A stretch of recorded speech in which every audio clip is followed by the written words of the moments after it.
மாநில அரசு சம்மேளனம் தமிழக அரசு பயிற்சித் துறையே வழங்கிடுக வழங்கிடுக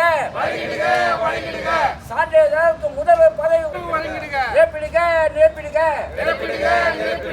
காலி பணியிடங்களை நிரப்பிடுக அமுல்படுத்து அமுல்படுத்து ஜேடிஓ வழங்கிடுக வழங்கிடுக அமுல்படுத்து அமைச்சர் மற்றும் துறை செயலாளர்கள் வழங்கிடுக வழங்கிடுக தொகுப்பூதியத்தில் பணிபுரியும் சிஓஇ டிபிள் பணியில் சேர்ந்த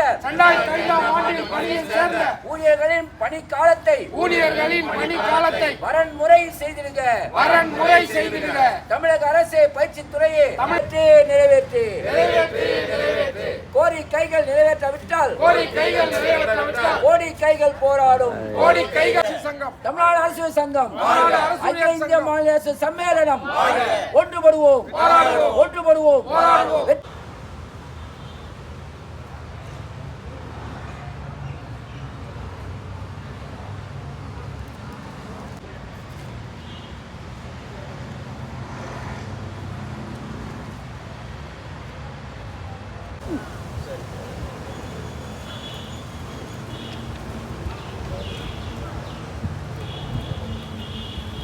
இப்போது 5 அம்ச கோரிக்கை இன்று வலியுறுத்தி செயல்பட்டு வருகிறோம்.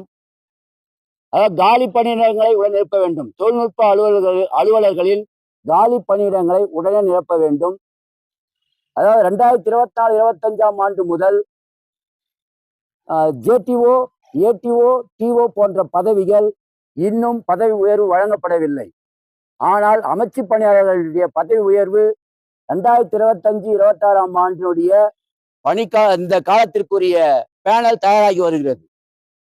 இந்த அரசு, அதாவது இந்த துறையை தமிழ்நாடு தொழிற்பயிற்சி அலுவலர் சங்கம் NCVT பேட்டன் வாங்கி கொடுத்து துறையை பாதுகாத்து வருகிறது. தொழிற்பயிற்சி பயிற்சியாளருடைய நலனையும் ஊழியர் நலனையும் துறையையும் பாதுகாத்து வருகின்ற இந்த தொழிற்பயிற்சி அலுவலர் சங்கத்துடைய கோரிக்கை நிராகரிக்கப்பட்டு வருகிறது. அது மட்டுமல்லாமல் டிபிள்பி சிஓஇ ஊழியர்களுடைய பணிக்காலத்தை நிரந்தரப்படுத்த வேண்டும். அதாவது தேர்தல் வாக்குறுதியில் முதலமைச்சர் அன்றைய எதிர்க்கட்சி தலைவராக இருந்தபோது தற்காலிக பணியாளர்களை பணி நியமனம் செய்யப்படும் என்று அறிவித்தார். இப்போ இந்த தற்காலிக ஊழியர்கள்லாம் எப்போது நமக்கு இந்த முதலமைச்சர் அறிவிப்பார் என்று ஏக்கத்தோடு இருக்கிறார்கள். அது மட்டுமல்லாமல் கடைசியாக 2005 ஆண்டு பணியில் சேர்ந்த பணியாளர்கள் பணி வரமுறை செய்யப்பட்ட பிறகு பலகட்ட போராட்டத்திற்கு பிறகு பணி வரமுறை செய்யப்பட்டார்கள். அந்த 2005 ஆண்டில் இருந்து இடைப்பட்ட காலத்தில் அந்த பணிக்காலத்தை பணி வரமுறை செய்ய வேண்டும் என்று கேட்டுக்கொள்கிறோம். உடனே இந்த துறையுடைய கோரிக்கையை நிறைவேற்ற வேண்டும் என்று கேட்டுக்கொள்கிறோம். நன்றி, வணக்கம்.